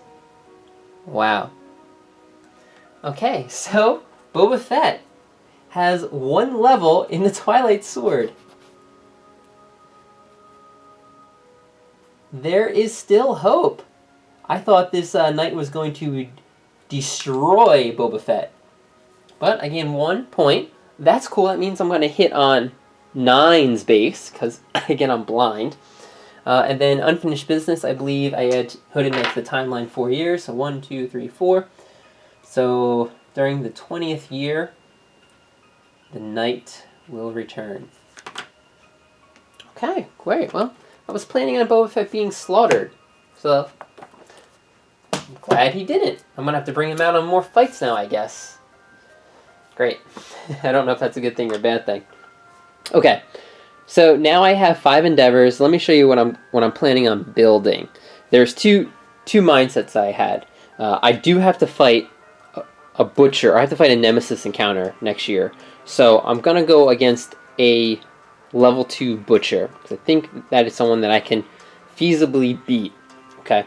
So I have 2 minds of thoughts, two trains of thoughts. One is I was going to use a lot of my resources to craft 2 or 3 more pickaxes, so I could use those for mining, okay, over the next few years, because I need a ton of iron. Looking at the weapon crafter and the blacksmith, look, just take a look at the amount of iron that I need. Each one of these pieces needs 1, 2, 2, 1, 1 for the armor set. And some of these weapons here, 1 iron, the shield, this awesome shield needs 2 iron. And then if I wanted to get like this insane weapon, 5 iron. Or let's not even talk about the perfect slayer, 9 iron. That, oh, can't even see it, 9 iron. So do I start, building myself up, getting ready for that? Possibly if I wasn't fighting a nemesis encounter next year and I got to go on another hunt board, I would do it. But because I'm forced to fight a butcher, I'm going to use my resources. I only have 5 bone, right? I can't even innovate. I have 5 bone total. I'm going to purchase a lantern sword. So one of the end game, I'm considering end game weapons. It's pretty strong here. I'm going to build this only because I think I'm going to need it going into the butcher fight. Okay, the butcher has 12 toughness. So my Katars do pretty well, but I can't crit. Right, the hit locations on the butcher don't have many crits, so I need another way to really wound this guy. So the lantern sword here, it's pretty good. 3 attacks, hits on 5s, 3 strength, but really that's not the key. The key is it's sharp. So I basically add another d10 strength to each wound attempt. So I really roll 2 d10s when I wound with this. Now the only downside is it's early iron, so that means if I ever roll a 1 when I go to attack, I cancel all attacks. Kind of stinky, but you know what? I'd rather have early iron than, let's say, frail. Because if the item was frail and I built it, I spent, what am I spending? 5, 6, 7, 8, 9 resources for this, and it breaks? Well, I'm out of luck. So I'll go with early iron and maybe just surge to get another attack. So this costs 5 bone, 3 hide, and then it needs 1 iron. So I have 2 iron in my bank, so I'm going to spend 1 of my iron. So that's my lantern sword, because I need the strength, I think, to fight this butcher. Because with the butcher wins, he destroys all my resources that I have. So we don't want that to happen. I'm going to spend organ to get my monster grease back that I ate. Okay. Then I'm going to spend a pelt to get a bandage, because remember, this guy does bleeding, and I think it's just something good to bring along, just in case. 2 fresh acanthus are going to become dried acanthus. So I'm going to keep 1 fresh later. Well, maybe I'm going to need it. And then I have 4 organs, 1 hide, another fresh acanthus, and a scrap. This is stuff that I'm planning on putting on my storage. Okay. But I still have my 5 endeavors. So let's plan that out. My choices are the intimacy chart, which is good. I want to start making some more babies. Maybe make one last push for some kids. I've got the shrine. I'm going to do the shrine right now, because that adds armor. I'm going out on the Nemesis encounter, right? So let's do that right now. I'll spend 1 endeavor, and let's roll off. High would be great. Nope. So I gain +1 insanity. Let me put that aside here. So when I fight the butcher, I go out with +1 insanity. Okay. Next, I was planning on face painting for my immortal chick, Momothra, to keep her insanity up. But you know what? I may not even be using her that much, because if she can't spend survival, honestly, she really doesn't help me at all. Maybe down the road, but I think I'm going to use these endeavors right now for kids, and my other choice is to go out looking for scrap. Because again, I can make scrap into iron, so that's another way for me to generate that. So let's start with the intimacy chart. Okay, I'm gonna have, who's my person here? I'm gonna have Yoda do it, because he's 2 away from max understanding. So let's have him go here. So the organ grinder, roll off 7. Okay, so I can add. Let's see, the endeavor. Roll until add +1 to your roll result if your understanding is 3 or higher. Okay, great. So it's an 8. And now because of the lights in the sky, I could make it a 9 or a 10. So let me just bring up intimacy again. He's having kids with, I put someone aside, Sabine. That's who it is. Okay.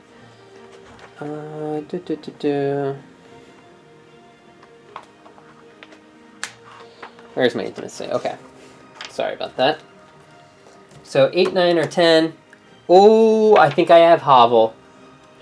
The settlement celebrates a twice fortunate event for a 9.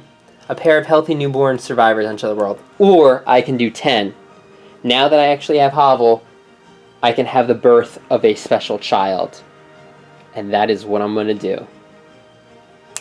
Because I can make a 10. Now, this is awesome. Okay, so special child is born.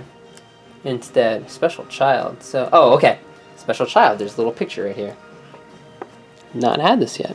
Freaking took me forever to get Hovel.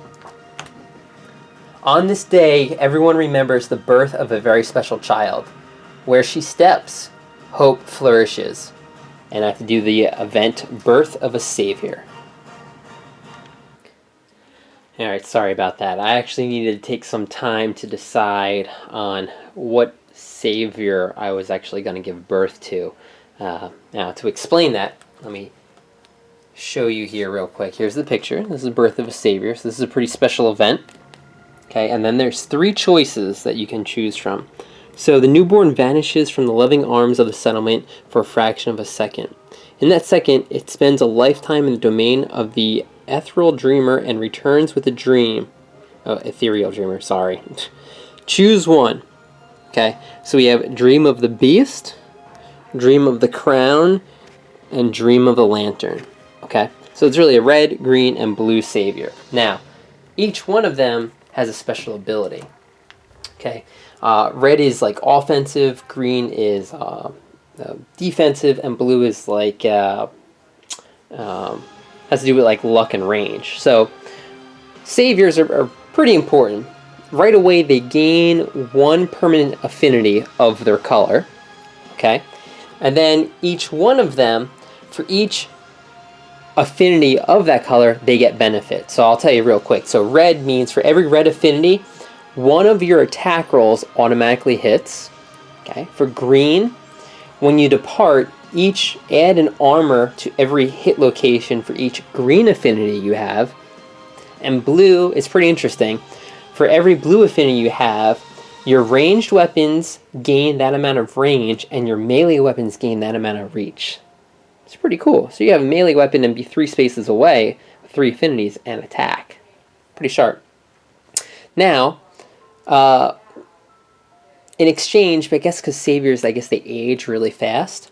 In the aftermath, gain 3 additional hunt experience. So every time I bring them out on a hunt, they're going to gain 4 experience instead of 1. Which means they're not going to last, they're not going to be around forever.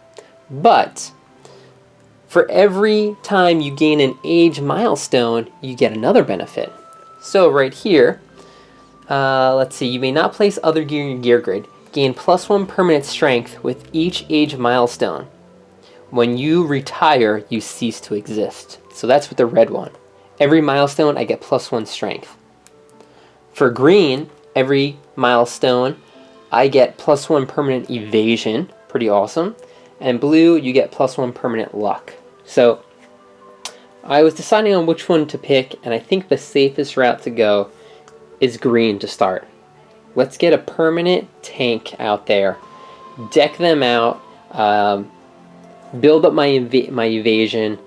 So that's what I'm going to do. And if I can get, hopefully maybe this year I can get another savior because of those awesome bonuses that I have. I'll do a red and maybe even a blue down the road. So let's start with green. Okay, I've named this survivor. It's going to be female. It's going to be Saber. Okay.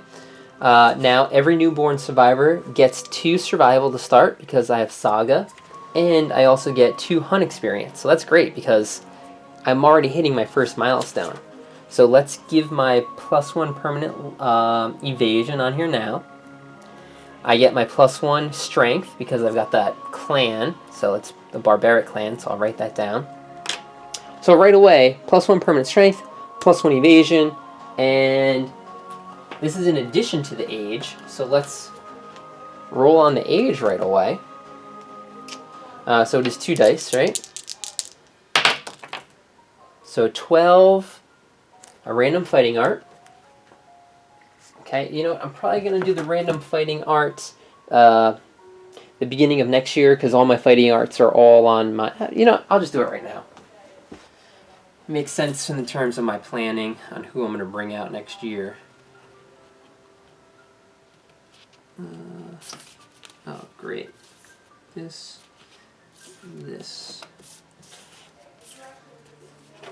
Fighting arts. Okay.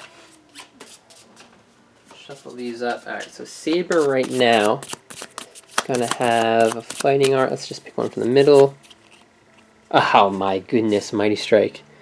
On a perfect hit, gain +2 strength until the end of the attack. Pretty cool. Mighty Strike is always a good fighting art. Mighty Strike. Awesome. Alright, well, that's definitely a good start. Alright, so that was one endeavor, right? Oh, second endeavor, because I did Shrine. Second endeavor. Okay. So let's keep it rolling. So this is going to be my third endeavor. I'm going to try and have kids again. Okay, this is going to be, what was it, Yoda and Sabine.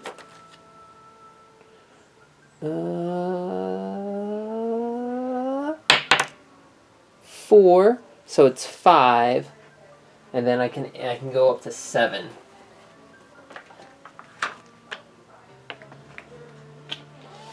Let's see.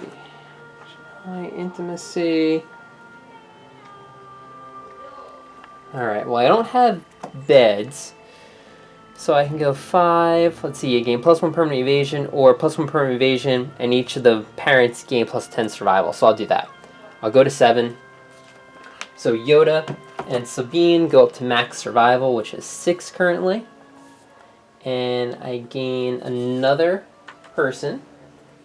So actually now I was at 15 with Saber, now I'm at 16. Let's put Saber down here. Female, and I need a male's name. I don't think I've done... I actually have not done Darth Maul. So let's put him in. Okay. He's newborn, but I'm not going to make a card up for him yet. So that's someone new I'm going to have to put in. So that was my third endeavor. let's keep going. Let's try one more. I would love to get another special guy, right? So this is my 4th. Nope. 5, 6, 7, 8. Same thing. You know, it was going to be the same people too. Unfortunately, I probably should have changed out the mother, but that's another survivor. So I'm at 17 population. Let's make this be another male. Let's call him Lando. Okay, so I'm at 17 pop. And do I want to... Let's see, let me take a look at my gear. Do I have another... I only have one broken lantern that I'm getting right now. Alright, let's go one more child. Let's spend my last endeavor. Get another child here, right? So I'm looking for 7... Right? 7, 8, 9, or 10, I think? 6, 7, 8, 9. So it's just twins. Okay?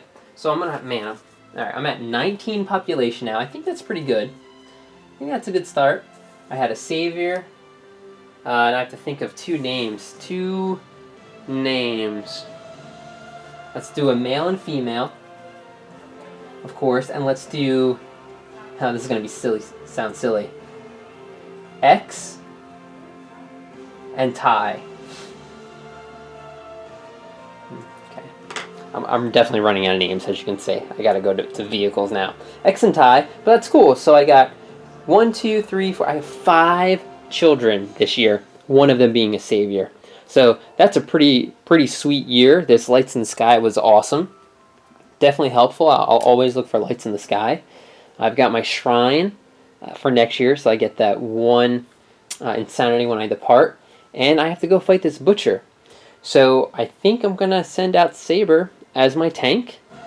And hopefully kill this butcher, because if I do not, then I'm losing a bunch of resources. So all of these are going to have to go in my bank. I'll make note of those. Once I fight this butcher, I believe I'm going to go fight a level 3 antelope. I think it's time. Depending on how well I do with this lantern sword, if it does decent damage, I'll do a level 3 antelope, and then from there, go and test my skills with a level 2 phoenix. Because I really need to push it. If I want to get my full set of blacksmith armor, I really need to push the number of iron that I get and the number of resources. So I got to push my game. I got 19 population now, right? So why not?